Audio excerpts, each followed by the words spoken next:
তাফসীর মাহফিল সিএইচপি। বিসমিল্লাহির রহমানির রহিম। বিশ্ববরেণ্য মুফাসসিরে কোরআন আল্লামা দেলোয়ার হোসেন সাঈদী রাহিমাহুল্লাহ। মহান রাব্বুল আলামিন ইসলামের সহজ সরল উপস্থাপনে তাকে অনন্য যোগ্যতা দিয়েছিলেন।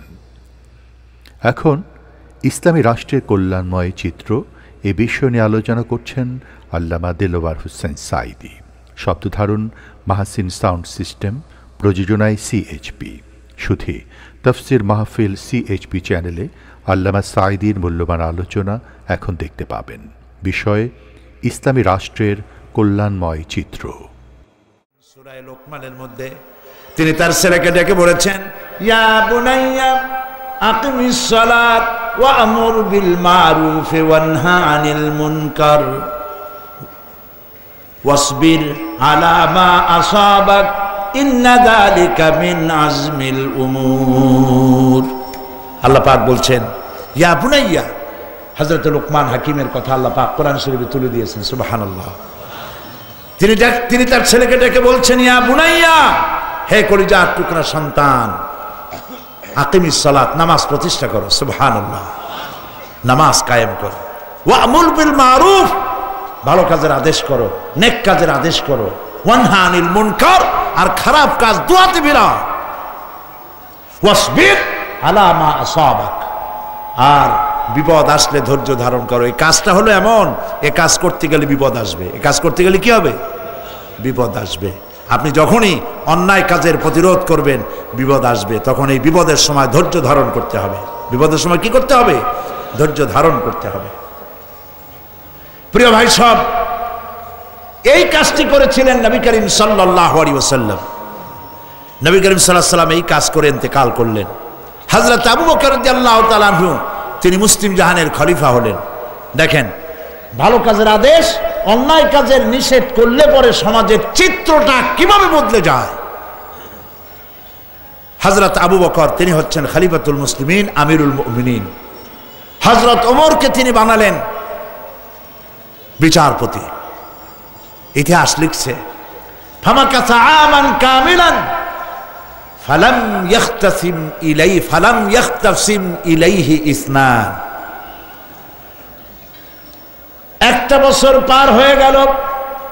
ইতিহাস লিখতেছে, হযরত ওমরের বিচারপতি থাকাকালীন সময় হযরত আবু বকর রাদিয়াল্লাহু তাআলা আনহুর জামানায় একটি বছর পার হয়ে গেল। হযরত ওমরের বিচারালয় একজন মানুষ আর একজন মানুষের বিরুদ্ধে মামলা নিয়ে হাজির হলো না। হযরত ওমর হযরত আবু বকর রাদিয়াল্লাহু তাআলা আনহুর কাছে গিয়ে বলছেন, মা হাজাতা বি ইনদা কওমিন মুমিনিনা ইয়া খলিফাতা রাসূলিল্লাহ সাল্লাল্লাহু আলাইহি ওয়াসাল্লাম। হে আল্লাহর রাসূলের খলিফা, এই দেশে বিচারকের দরকার কি? তিনি বললেন, কেন বলতেছো বিচারকের দরকার নেই? হযরত ওমর বললেন, একটা বছর অফিসে বসে থাকলাম, একটা লোক মামলা করতে আসলো না, তো আমার বিচারক মানে লাভটা কি? সে বাড়ি যে ঘুমাই থাকা অনেক ভালো। আপনি কি চিন্তা করতে পারেন, এক বছর পৃথিবীর কোন দেশ আছে যে এক বছরে মামলা হয় না? আপনার কুমিল্লা দেখেন, প্রত্যেক দিন কত মামলা জমা হয়, হাজার হাজার মামলা জমা হয়ে যায়, ঠিক কিনা বলেন? প্রিয় ভাই সব, হযরত আবু বকর রাদিয়াল্লাহু তাআলা আনহু বলছেন, আচ্ছা মামলা হলো না কেন? আপনি কি মনে করেন কেন মামলা হইল না? হযরত ওমর বলেন, আমি চিন্তা করেছি, মামলা না হওয়ার কারণ হলো দীনুহুমুন নাসিহাত। যে জাতির জন্য আপনি আমাকে বিচারক বানিয়েছেন, এই জাতির দিন হচ্ছে নাসিহা, কল্যাণ কামনা করা। প্রত্যেকটি মানুষ আরেকটি মানুষের কল্যাণ কামনা করে, সবাই সবার ভালো কামনা করে। প্রত্যেকে প্রত্যেকের যদি ভালো কামনা করে, মারামারি হবে? হবে? হবে না।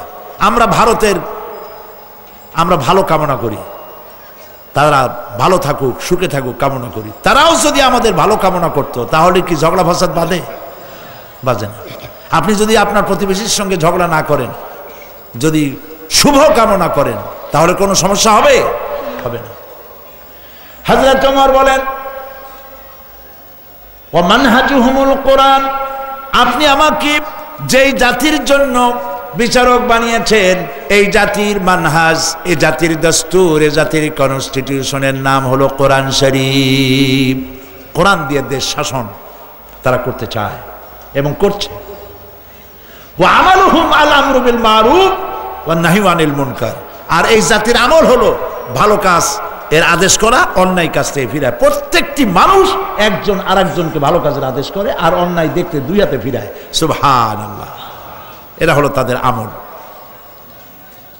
ওয়াইজা হাদুহুম মারিদু আদুহু, যখন এই জাতির কোনো এক ব্যক্তি অসুস্থ হয়ে যায় তখন তাকে দেখতে অনেক মানুষ হাজির হয়ে যায়। কি সুস্থ সুন্দর সমাজ। আমরা তো খবরও রাখি না, 4তলা 5তলা বিল্ডিং এ থাকে, দোতলায় মানুষ একজন মরে যাচ্ছে, 3তলার খোঁজ নেই। এরকম হয় কিনা? প্রতিবেশী অসুখে ছটফট করছে 1 মাস, পাশের বাড়ির লোকের খোঁজ নাই। মুসলমানদের এই অবস্থা হওয়া উচিত ছিল না। মুসলমানদের অবস্থা হচ্ছে কাজাসাদিন ওয়াহিদ। নবী করিম সাল্লাল্লাহু আলাইহি ওয়াসাল্লাম বলেছেন, মুসলমান হবে একটি বডির মতো, এর একটি অঙ্গ ব্যথা হলে সমস্ত অঙ্গ ব্যথা হয়ে যায়। এটাই হওয়া উচিত ছিল। সুতরাং আপনার বাড়ির পাশে একজন অসুস্থ হয়েছে, আপনি তাকে আঙ্গুর নিয়ে, আপেল নিয়ে, সামর্থ্য যা আছে, হরলিক্স নিয়ে আপনি দেখা করতে যান, তার গায়ে হাত বুলান, তার জন্য দোয়া করেন।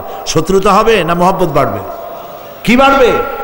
মহব্বত বাড়বে। আর এই মহব্বত যত বাড়বে ততই সমাজ বিনির্মাণে উপকারে কাজে লাগবে। আর যখন এদের মধ্যে কেউ ফকির হয়ে যায়, নিঃস্ব হয়ে যায়, সাহায্য করার জন্য লোকেরা 2 হাতে আগায় চলে আসে। ফাফিমা হুম ইয়াখতাসিমুনা ইলাইয়া ইয়া খলিফাত রাসূলুল্লাহ সাল্লাল্লাহু আলাইহি ওয়াসাল্লাম, এই যখন সমাজের অবস্থা, সেই সমাজের লোকেরা কোন দুঃখে আমার কাছে মামলা নিয়ে আসবে?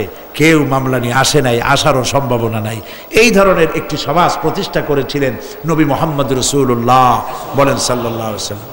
প্রিয় ভাই সব, আমরা যদি আমাদের সমাজকে সুন্দর করতে চাই তাহলে এই আদর্শের উপরেই আসতে হবে। কুনতুম খায়রা উম্মাতিন উখরিজাত লিন-নাস তা'মুরুনা বিল মারুফ ওয়া তানহাউনা আনিল মুনকার। ভালো কাজ, ন্যায় কাজের জন্য আদেশ করব আর অন্যায় 2 হাতে আমরা ফিরাবো। এই দায়িত্ব পালন করতে পারলেই আমরা সত্যিকারের মুসলমান হতে পারবো। আমার পাশে একজন অন্যায় করছে, মদ খায়, ফেন্সিডিল খায়, শয়তানি করে, বদমাশি করে, চোখে দেখি, অথচ তাকে ফিরাবার চেষ্টা করি না। এটা কি ভালো কাজ করছি না অন্যায় করতেছি? বলেন, ভালো না অন্যায়? এটি মস্ত বড় অন্যায়। প্রত্যেকের ভালো আমরা কামনা করি, তাহলে এই সমাজ সুন্দর হবে। কোরআন এই কথাগুলি মানুষকে বলে। কোরআন আমল করতে পারলে ব্যক্তিতে শান্তি হবে, পরিবারে শান্তি হবে, সমাজে শান্তি হবে ইনশাআল্লাহ। বলেন ইনশাআল্লাহ। বাকি কথা আগামীকাল বলবো ইনশাআল্লাহ। বলেন সবাই ইনশাআল্লাহ। এখন মোনাজাত করব। মোনাজাতের আদব হলো বসা। যত লোক দাঁড়িয়ে আছেন মোনাজাতের আদবের জন্য বসেন। মোনাজাতের আদবের জন্য দাঁড়ানো লোকেরা বসুন, সবাই বসুন। আর একটু জিকির করেন জোরে সোরে, লা ইলাহা ইল্লাল্লাহ, লা ইলাহা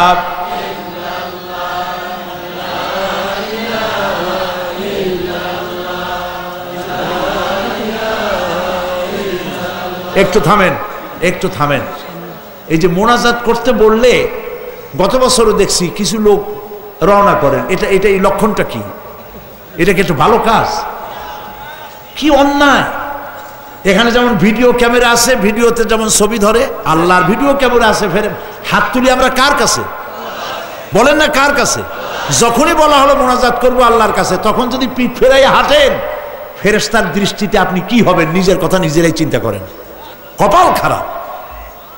আল্লাহ রহম করুক, জোরে কোন আমিন। মোনাজাতের নাম শুনলে কোন সাহসে হাঁটেন? আল্লাহর কাছে হাত তুলতে ইচ্ছা করে না? আস্তাগফিরুল্লাহ পড়ে। আল্লাহ রহম করুক, বলে না আমিন।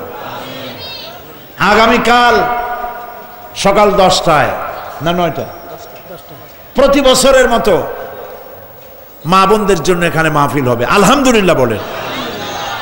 সারা বাংলাদেশে সর্বত্র যেখানে যাই মহিলাদের জন্য আলাদা মাহফিল করি, কারণ এই পৃথিবীর অর্ধেক জনশক্তি কারা? নারী। অর্ধেক জনশক্তি তারা। পুরুষেরা প্রত্যেক সপ্তাহেই ওয়াজ শুনতে পারে, মসজিদে ইমাম সাহেবের ওয়াজ শোনেন, ঠিক না? আর ওয়াজ মাহফিল যেখানে হয় সেখানে যাইতে পারে। মেয়ে লোকদের মসজিদেও আপনারা জায়গা দেন না, আর ওয়াজ মাহফিলও যাইতে পারে না। এই জন্য মেয়েদের সামনে হেদায়েতের কথা খোলা নাই। কি খোলা আছে? টেলিভিশনের পর্দা খোলা। সারাক্ষণ ডিশের বরকতে সিনেমা নাটক দেখা ছাড়া কোনো কাম নাই। এখন যদি আপনি আশা করেন আপনার এই বউ আপনার মেয়ে ভালো হবে, তা কি কখনো সম্ভব? সম্ভব না। এই জন্য ডিশের কানেকশন থাকলে কাটিয়ে ফেলেন, এই হাবিজাবি দেখার কোনো মূল্য নাই। আপনার স্ত্রীকে মেয়েকে দিন শিখান, ইমান শিখান, সংসার শান্তির হবে। আলহামদুলিল্লাহ বলেন। আগামীকাল সকাল 10টার মধ্যেই, 1 মিনিটও পরে না, 10টায় আমি শুরু করবো ইনশাআল্লাহ। কালকে জুমার দিন, এই জন্য আপনি যদি দেরি করে আসেন আপনি মিস করবেন। আপনারা প্রত্যেকে, আপনার মা, আপনার বোন, আপনার মেয়ে, আপনার স্ত্রী, যারাই আপনার অধীনস্থ বাড়িতে আছে সব মেয়ে লোক আগামীকাল এখানে পাঠিয়ে দিবেন। বলেন ইনশাআল্লাহ। বেলা 10টার মধ্যে কোনো ভুল করবেন না।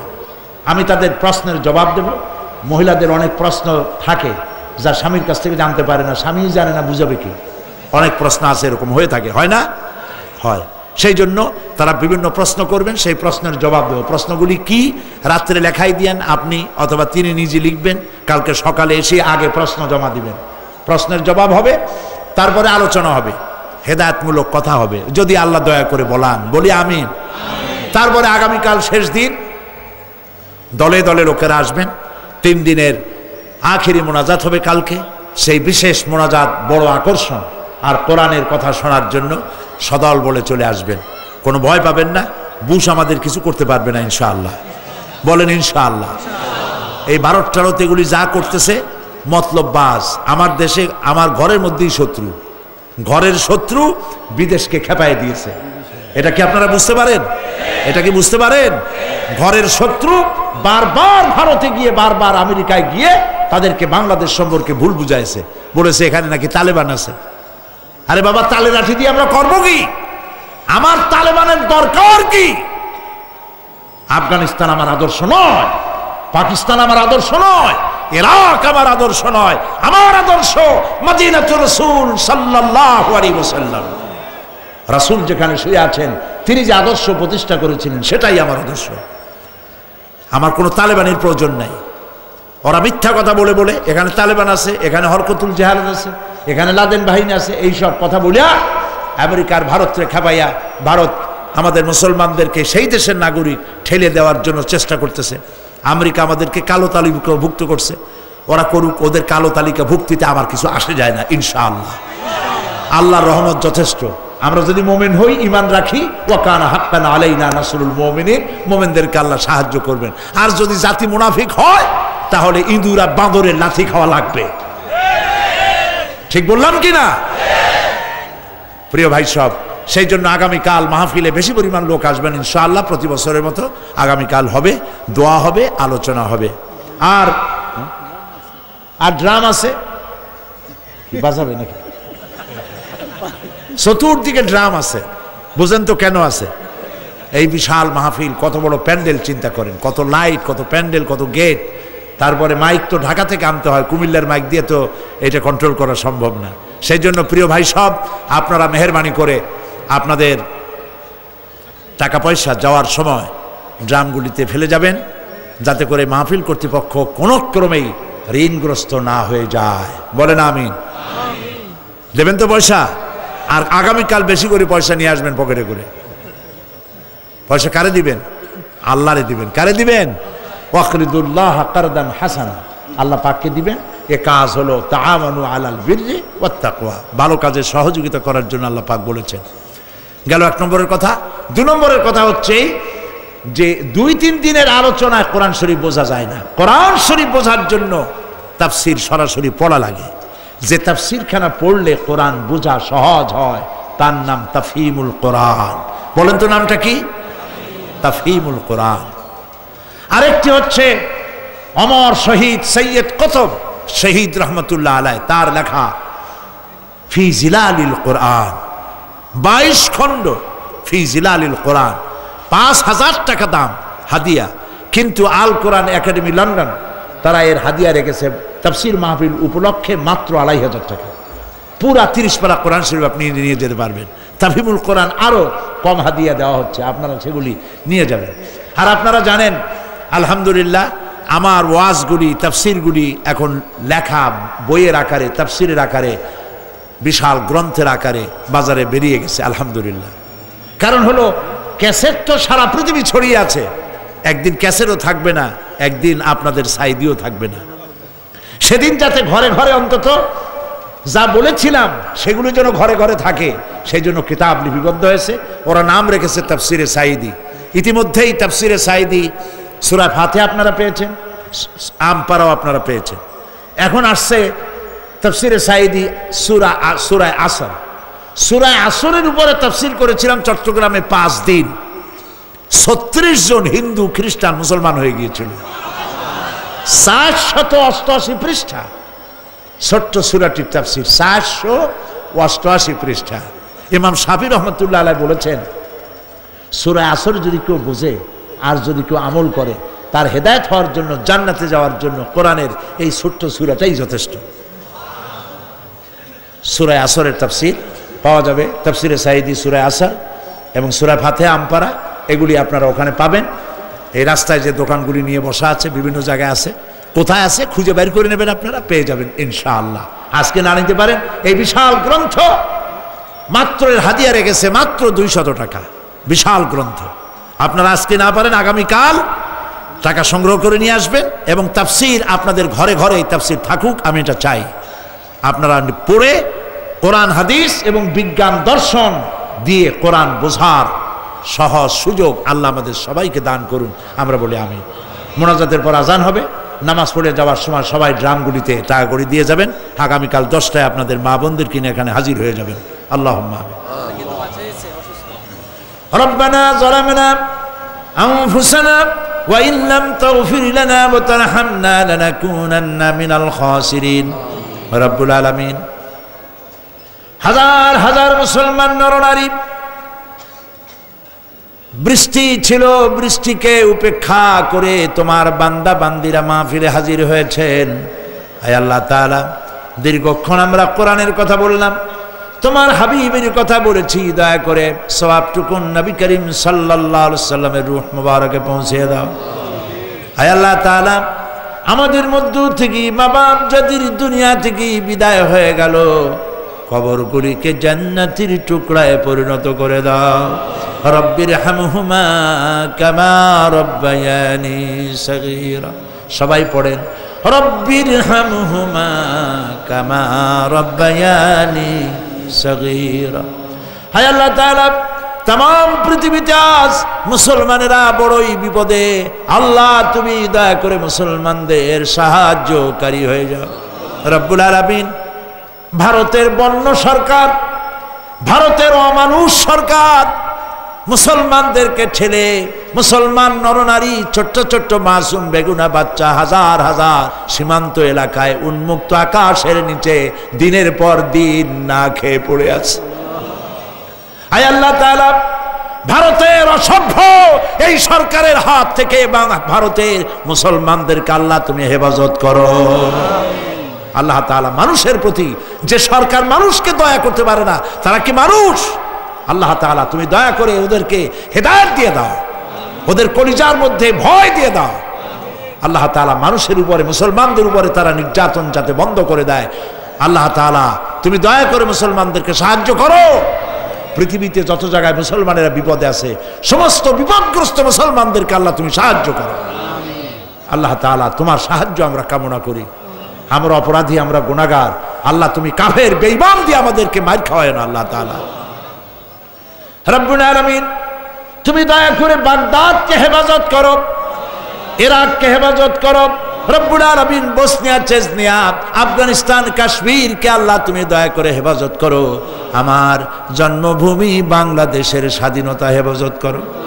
এই দেশের ভেতরে থেকে, এই দেশে বড় হয়ে, এই দেশে রাজনীতি করে যারা বিদেশে বাংলাদেশের বদনাম করে, ষড়যন্ত্র করে, অপপ্রচার করে, আল্লাহ ওই জালিম জাহিলদের হাত থেকে বাংলাকে মুক্ত করে দাও রব্বুল আলামিন। তুমি এই মাহফিলকে তোমার দরবারে কবুল করে নাও। এই মাহফিল কর্তৃপক্ষ যেন ডেকোরেশনের কাছে, ডেকোরেটরের কাছে বিদ্যুৎ বিভাগের কাছে এবং মাইক ভাড়া করেছে, সেখানে তারা যেন ঋণগ্রস্ত না থাকে। আল্লাহ তাআলা তোমার বান্দাদের দিল নরম করে দিও, তারা যেন তাদেরকে ঋণ মুক্ত করে দেয়। আল্লাহ তাআলা এই মাহফিল তোমার দরবারে কবুল করো। আগামীকাল মাহফিলটা হতে পারে সে ধরনের সুন্দর পরিবেশ তুমি তৈরি করে দিও। আল্লাহ তাআলা কোরআন ও হাদিস দিয়ে আমাদের দিলকে ভরপুর করে দাও, ঈমান দিয়ে আমাদেরকে সমৃদ্ধ করে দাও। তোমার ভয় কলিজার মধ্যে শুধু যেন তোমাকেই ভয় করতে পারে, আর কাউকে যেন ভয় না পায়। তুমি এবং তোমার রাসূলকেই যেন ভালোবাসি, এত ভালো যেন কাউকে না বাসি। রব্বানা তাকাব্বাল মিন্না ইন্নাকা আনতাস সামিউল আলিম ওয়া তুব আলাইনা ইন্নাকা আনতাত তাওয়াবুর রহিম। সুবহানা রাব্বিকা রাব্বিল ইজ্জাতি আম্মা ইয়াসিফুন ওয়া সালামুন আলাল মুরসালিন ওয়ালহামদুলিল্লাহি রাব্বিল আলামিন। ওয়া জাআল আখিরা কালামিনা ইনদাল মাউত লা ইলাহা ইল্লাল্লাহু মুহাম্মাদুর রাসূলুল্লাহ। আসসালামু আলাইকুম ওয়া রাহমাতুল্লাহ।